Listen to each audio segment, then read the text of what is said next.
So hi, I'm Andrew Quitmeyer. I'm a somewhat new professor at the Communication and New Media Department in the Faculty of Arts and Social Sciences at the National University of Singapore. I'm in the Interactive Media and Design division of C&M, and my goal is to look at how can we design new media and new media artifacts that let us better connect with nature and natural systems. So I tend to work with a lot of artists, interactive designers, as well as field biologists to learn more about these natural systems and how we might plug in robots or interactive tools to work with these natural systems and learn more about them. So my research, I call it digital naturalism. It's about how we can use DIY electronics and computers that are really cheap and easy to manipulate and do things with for working with field biologists. Right now, we're at a really cool time where we have all these cool different kinds of electronics that we can get very cheap. They're very affordable, and you can do lots of magical, cool things with them that you couldn't normally before. You can sense all kinds of different stimuli in the world. You can cause different things to happen back out in the world. You can move things around. You can send out light signals, all kinds of stuff like that. And we're also at a time where nature isn't doing so hot all the time. And so what I'm trying to do is how can we use all these cool new superpowers that we get with all this DIY electronics to let us better engage and understand the natural world all around us. So this is a regular interaction design class that we've kind of modded into my research goals about animals and nature. And so they're here to learn basically all these fundamental aspects of industrial design. How do you build something that's tiger-proof? Interaction design. How do you make something that different types of people and different types of animals can contact with, can trigger things. They learn about electronic design. How do you plug in your motors so it doesn't blow up? And as well as computer programming. How do you actually get these things to do the behaviors that you want them to do?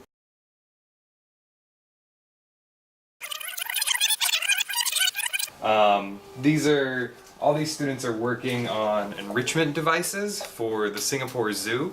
There's all these animals that are there, and one of the big challenges with zookeeping is the animals can get really bored when they're in captivity. They're taken out of their natural environment, so they don't have a lot of their normal stimuli. And so making things like interactive toys for the animals actually helps keep them less bored, and that makes them a lot more healthy.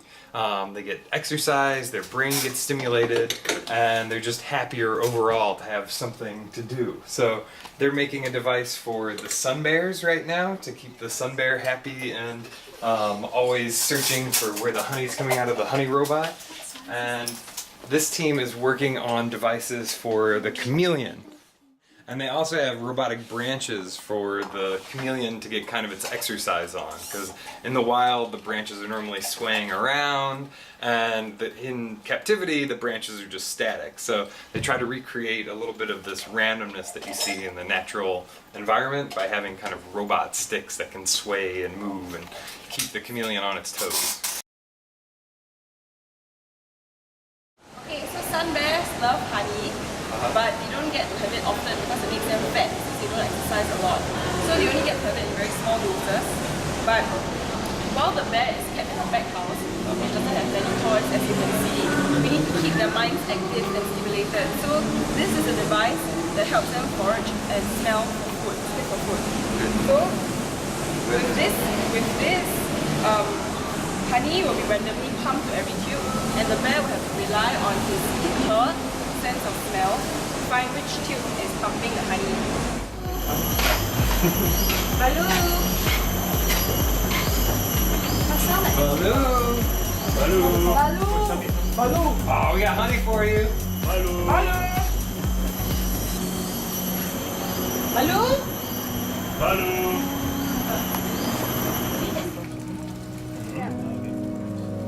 Okay, so then all the tubes should start filling up. looks like some are kinks.